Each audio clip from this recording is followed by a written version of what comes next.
Chapter 15. The Lord said to Moses and Aaron, Speak to the Israelites and say to them, when any man has an unusual bodily discharge, such a discharge is unclean. Whether it continues flowing from his body or is blocked, it will make him unclean. This is how his discharge will bring about uncleanness. Any bed the man with a discharge lies on will be unclean, and anything he sits on will be unclean. Anyone who touches his bed must wash their clothes and bathe with water, and they will be unclean till evening. Whoever sits on anything that the man with a discharge sat on must wash their clothes and bathe with water, and they will be unclean till evening. Whoever touches the man who has a discharge must wash their clothes and bathe with water, and they will be unclean till evening. If the man with the discharge spits on anyone who is clean, they must wash their clothes and bathe with water, and they will be unclean till evening. Everything the man sits on when riding will be unclean, and whoever touches any of the things that were under him will be unclean till evening. Whoever picks up those things must wash their clothes and bathe with water, and they will be unclean till evening. Anyone the man with a discharge touches without rinsing his hands with water must wash their clothes and bathe with water, and they will be unclean till evening. A clay pot that the man touches must be broken, and any wooden article is to be rinsed with water.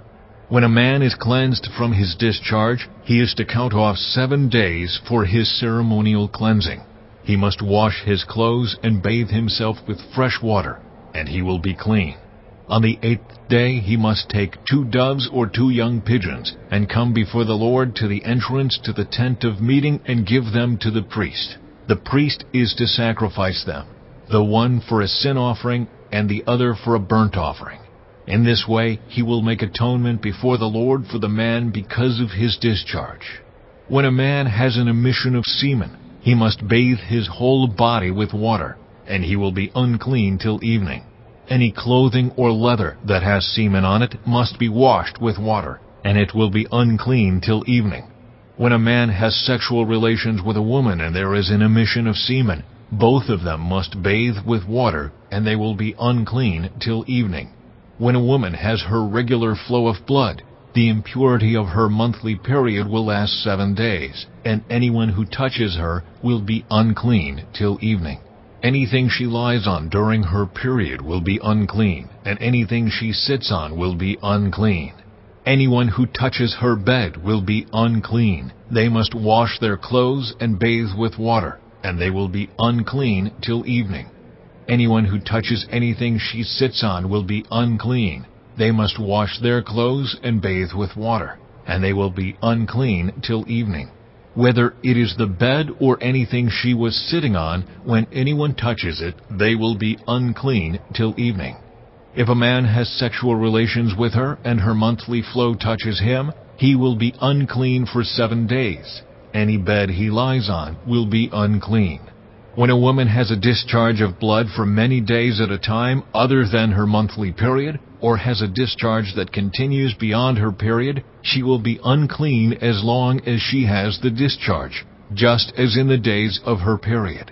Any bed she lies on while her discharge continues will be unclean, as is her bed during her monthly period, and anything she sits on will be unclean, as during her period. Anyone who touches them will be unclean. They must wash their clothes and bathe with water, and they will be unclean till evening.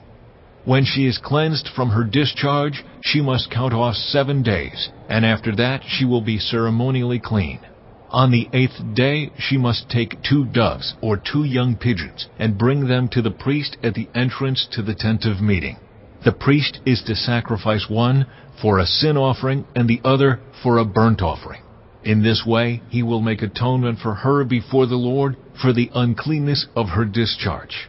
You must keep the Israelites separate from things that make them unclean, so they will not die in their uncleanness for defiling my dwelling place, which is among them.